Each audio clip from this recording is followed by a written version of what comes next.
అస్సలాము అలైకుం వరహమతుల్లాహి వబరకాతుహు.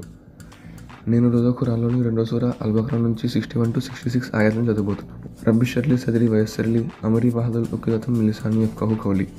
అనంత కరుణామయుడు అపార కృపాశీలుడైన అల్లాహ్ పేరుతో ప్రారంభిస్తున్నాను. మీరు మూసాకు చేసిన ఫిర్యాదును జ్ఞాపకం చేసుకోండి.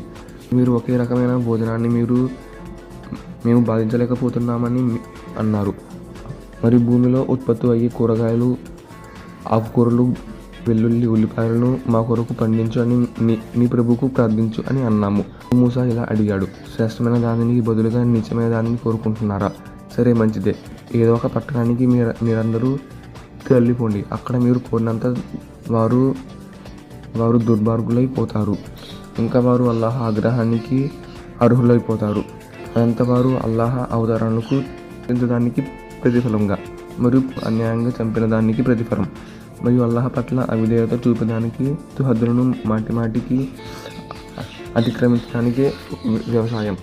అరేబియా ప్రవక్త ముహమ్మదును విశ్వసించే వారికి గాను సాబియులకు కానీ, క్రైస్తవులకు కానీ, యాదవులకు కానీ, ఎవరైనా సరే అల్లాహను అంతిమ దినాన్ని విశ్వసించి మంచి పనులు చేసేవారికి నిస్సందేహంగా వారి ప్రభువు వద్ద మంచి ప్రతిఫలం ఉంది. మరియు వారికి ఏ విధమైన భయం కానీ విచలితంగా కానీ అవసరం లేదు. మరి మేము తూరు పర్వతాన్ని ఎత్తి మీపై నిలిపి మీ చేత చేయించిన ప్రయాణాన్ని గుర్తుకు చేసుకోండి. అప్పుడు మేము మీకు ప్రసాదించిన గ్రంథాన్ని దృఢంగా పట్టుకోండి. అందులో ఉన్న ఆజ్ఞలను, ఉపదేశాలను జ్ఞాపకం చేసుకోండి.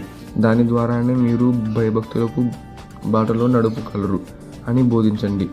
మరియు కానీ తరువాత వారు మీ ఓడంబాటకు రాజ్యాలను అయినప్పటికీ అల్లాహ్ మిమ్మల్ని తన అనుగ్రహానికి, కారుణ్యానికి దూరం చేయలేదు.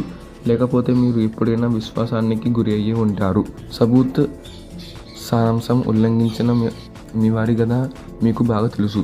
మేము వారికి అసహ్యంగా, నీచంగా చూసే కోతులుగా మారిపోండి అని శాపించాము. ఈ విధంగా మేము వారి ముగింపును ఆ కాలం వారికి భవిష్యత్తువారులకు ఒక గుణపాఠాలుగా, భయభక్తులు కలవారికి ఒక హితోపదేశంగా చేశాము. అస్సలాము అలైకుం వరహమతుల్లాహి వబరకాతుహు.